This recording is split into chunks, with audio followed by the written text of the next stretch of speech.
আসসালামু আলাইকুম রহমতুল্লাহ। কেমন আছেন সকলেই? আশা করি সকলেই ভালো আছেন। অগ্রিম ঈদ মোবারক।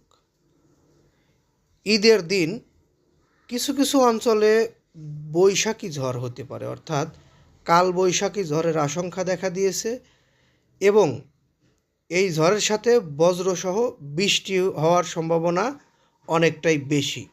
সেই অঞ্চলগুলো কিভাবে ঈদের নামাজ পড়বে বা ঈদের নামাজ পড়ার নিয়ে একটি আশঙ্কা তৈরি হতে পারে। আমরা দেখেছি মসজিদগুলোতেও ঈদের নামাজ পড়তে হয়েছে অনেক ঈদে।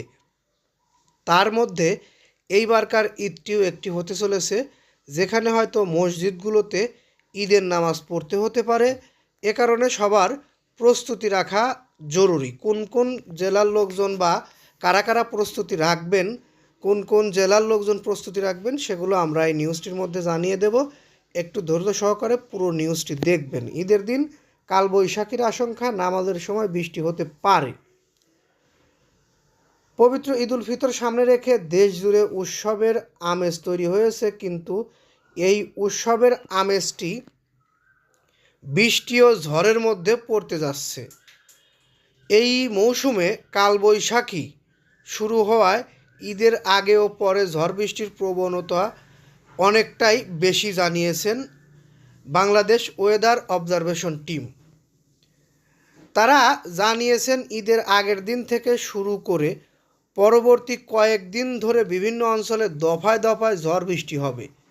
বিশেষ করে ঈদের দিন সকালবেলায় যখন দেশের বিভিন্ন স্থানে ঈদের প্রধান জামাত অনুষ্ঠিত হয়, তখন বৃষ্টির কারণে উন্মুক্ত স্থানে নামাজ আদায়ে বিঘ্ন ঘটতে পারে। সংস্থাটির পূর্বাভাস অনুযায়ী ঈদের আগের রাতেই দেশের উত্তর পশ্চিমাঞ্চল দিয়ে একটি শক্তিশালী কালবৈশাখী ঝড় প্রবেশ করতে পারে। এই ঝড়টি দ্রুত বিস্তার লাভ করবে এবং এটি উত্তরবঙ্গ দিয়ে, বিশেষ করে রাজশাহী, রংপুর দিয়ে বের হয়ে যাবে। তবে এই ঝড়টি ময়মনসিংহ বিভাগ, সিলেট বিভাগ, ঢাকা বিভাগ, খুলনা বিভাগ এবং বরিশাল বিভাগ এর কিছু এলাকায় ঈদের জামাতের সময় ঝড় বৃষ্টির সম্ভাবনা বেশি বলে সতর্ক করা হয়েছে। তবে রাজশাহী ও রংপুর দিয়ে ঝড়টি বেরিয়ে যাবে। তারা ঈদের নামাজের পরে এই ঝড়টি পাবে, অর্থাৎ দুপুরের পরে গিয়ে রাজশাহী ও রংপুর বিভাগে ঝড়টি পাওয়ার সম্ভাবনা রয়েছে। ময়মনসিংহ ও সিলেট বিভাগের অধিকাংশ এলাকায় কালবৈশাখী সহ ঝড় বৃষ্টির সম্ভাবনা রয়েছে।